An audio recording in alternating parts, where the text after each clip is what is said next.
Hey guys, this is Jonathan, and I'm going to do a short video on what I call Antifragile Agentic AI, which I believe is the most important video I've made up until now. And if I could go back in time, say 10, 15, maybe even 20 years ago, and give myself a piece of advice about the future, is to prepare for basically these kind of systems coming in. Not necessarily these particular tools. These tools just sort of point toward the concepts of what's now emerged, which, as I called it, this title, Antifragile Agentic AI. And the reason it's that important, I believe, and probably going to unlock a huge amount of value for a lot of different people in a lot of contexts, not just for people who are technical and not even just for people who are like passionate about agentic AI, although I highly recommend getting on board now, and I'll explain why.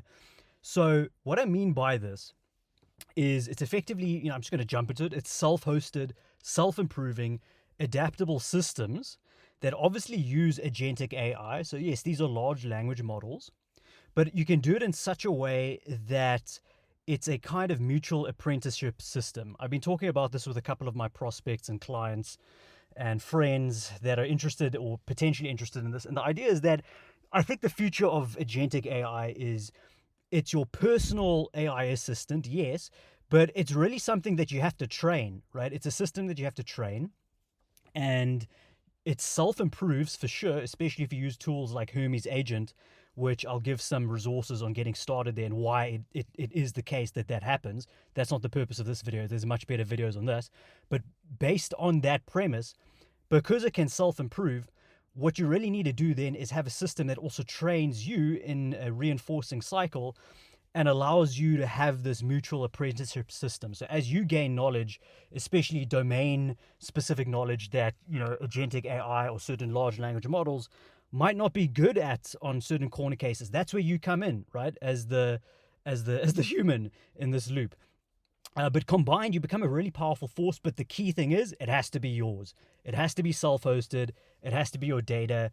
And in a perfect world, it obviously has to be locally run and completely offline eventually as you get the hardware that you need. Now, I'm not an expert in that, and I can provide resources that I found helpful in this, but I'm not at that stage yet. So I'm really just on this particular stack for now, and I'll explain why this is so critical. So the key thing, though, is that what a lot of people don't talk about, when they talk about using autonomous AI agent harnesses like Hermes and coding agents like Open Code. So these are agent harnesses. Again, not going to go into the details of that. You should know that by now. If not, I'll link some resources. Yes, you have memory systems like Honcho, which are fantastic. Again, also self-hosted. Obsidian, yes, it's closed source, but it has such a huge open source community. And honestly, in the long run, you can honestly reverse engineer this if something happens to Obsidian, the company. So the main thing is just get started with the tool to start building your knowledge base. That's what Obsidian helps you do, right? And it helps you to do something called digital Zettelkasten, which eventually I'll get into agentic Zettelkasten in future videos. The point is to get started with this stuff now, learn about it now, because these things are going to stick around, these concepts. And as long as you own the data, which these systems allow you to do, in the long run, you get all the upside. And that's what anti-fragile means, right? So let's just get into this term because most people will be like, what is this? Some people will be familiar with the book by Nassim Taleb. He basically talks about a couple of key things.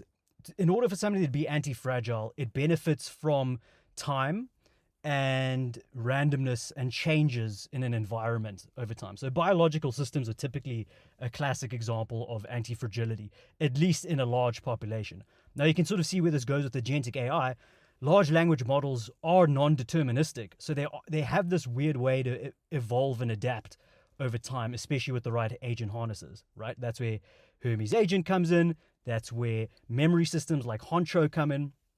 But the key thing is, in order to get that upside, you first have to mitigate against the downside. And that's what I'm going to go into now. And I think that's the key, like, unique insights I'm going to add here, instead of just going to tutorials about these 4 tools, which there's already tons of great ones online. So the main risk is obviously cybersecurity. Everyone knows this, but not enough people take it seriously. So 2 resources that I find really helpful is Jason Haddock's really get into understanding what are the risks with using like agentic systems, but especially just large language models, chatbots, and any tools connected to large language models in general. Great video. I'll link that below. So you at least understand that I don't think you can actually protect fully against a cyber attack if you're using autonomous agents online. You can mitigate against it, but I will get into what I think the best recommendation is. You're going to get wrecked and owned in the long run, right? Pawned, as the hackers would say.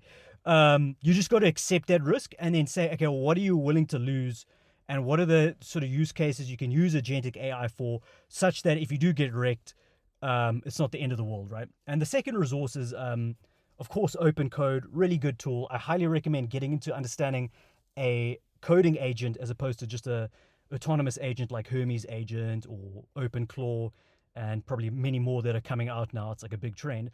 But a coding agent is really good to get to grips with, just to understand like what an agent even means. And a lot of people throw the buzzword around, but Dax actually went into a lot of detail to explain this because he's kind of no BS, and I actually respect a lot of his opinions and his ability to just sort of cut through the hype, but like get to what are the benefits of using these tools. Obviously he's got incentive to sort of push these tools because he's building one.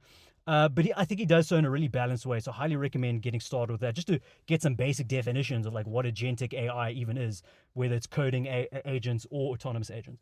So then the next thing is, okay, cool. Let's say you've set up a use case that works for you. And I recommend the use case is as above, is use your tool to help you learn things, and vice versa, you can train it. So that's the first step, right? You have to train these systems, and it's going to be an investment of time, and a lot of people aren't willing to do that. So I need to explain what is the potential upside here. So first of all, highly recommend I think Network Chuck's video on getting started. Really good intro. But then a guy I follow and support, Tonby, he's got a great just series on Hermes Agent in general, because it is a quite complex setup initially, but once you get that done and you start setting it up and training your agent, what I mean by training, I'll get into that now. You basically have this system that's going to self-improve and stick with you for the long haul, right?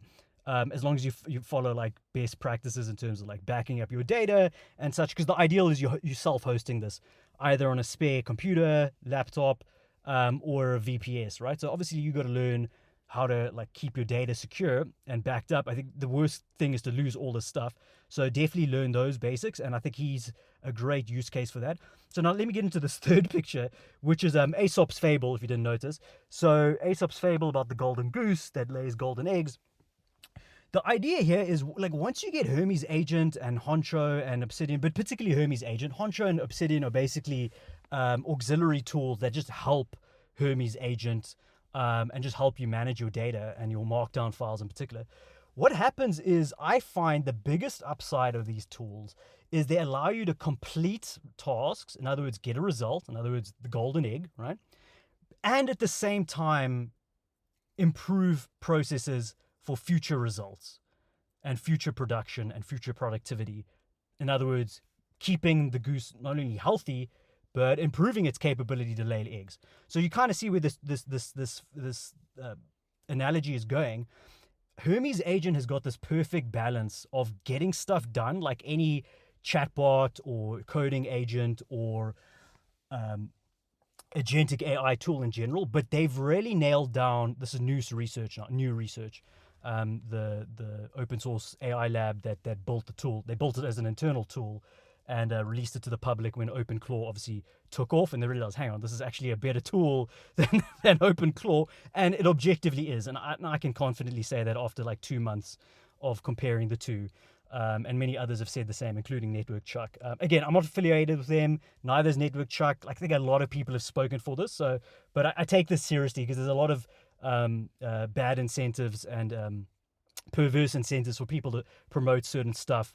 But I've been using it. I've been using it with my personal data, which I don't recommend. But I've got skin in the game. So if I get wrecked, it's on me. But I recommend obviously using it maybe just for like learning various courses and subject matter and self-improvement for yourself in general, not necessarily for putting in sensitive data, but again, it's everyone's personal risk and what they're willing to risk for the upside, right? Now, the point is that the system just works in terms of self-improvement, memory, and curation of skills, the built-in skills, new skills that the system automatically creates over time as it learns what your various processes and workflows are. It's obviously got good workflow tools. So overall, it just gets things done and self-improves at the same time. That's really hard to do for most people on a day-to-day basis. Those are two completely different cognitive processes, right? You have cognition, which is thinking and getting tasks done and goal-oriented stuff. And then there's like metacognition, which is thinking about improving systems to help you get future results, right? So it's always a careful balance. This is like a classic self-improvement dichotomy of I think it was originally from like a 7 Habits of Highly Effective People. You know, people dunk on that book, but it's a really good concept and people get it, right? It works across all kinds of strategic contexts. And this is one context where not enough people have talked about this. Hermes Agent somehow has solved this problem, at least in the short and medium term. In the long run, I'm pretty confident it is going to be the kind of system that works for you. So the point is you get started now and it compounds over time. That's the key word that a lot of people use, and I've experienced it myself.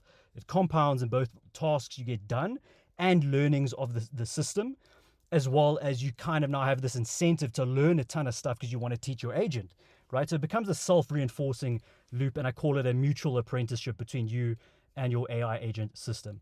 Cool. So now last thing is, step 3. This is all well and good. So that's anti-fragility, right? You're protecting from the downside. Worst case, you get wrecked. Some of your data gets lost. So be it, right? Hopefully it's not too embarrassing. But you don't lose like credit cards and crypto wallets and API keys that wreck you in other horrible ways. So that's the first thing you need to just be aware of anti-fragility. And then now I told you about the upside. It's a self-improving system that gets you results and self-improves itself at the same time and incentivizes you to learn new stuff, which is a fantastic way to unlock your potential. And we'll get into more of that. The last point now is just to be consistent. And one of the ways I find a good way to do this is to build your own tools and user interfaces with stuff like Hermes Agent, Open Code, Obsidian. Honcho basically just helps in the back end to manage all the contextual memory elements across different sessions and tools and such. Again, all of this is self-hosted, right? Now, the point is, if you build your own UIs, you're going to be more incentivized to like keep going because you feel the benefits, right? So that's what I feel PewDiePie did with his tools he built here, Odysseus. Great video, by the way. And what that means is that over time you realize, damn, I can actually build systems that are going to help unlock my potential, whether it's these UIs, these tools. And that's really where all this stuff comes down. I feel this is like the first building blocks to using these tools. And that's why I wish I started sooner, either in my career or building up to this. Anyways, I'm going to pause there. I got to jump off. Thanks for listening, guys. Hope this helped. And please do leave feedback if this is interesting. I'll dive into more details if you'd like.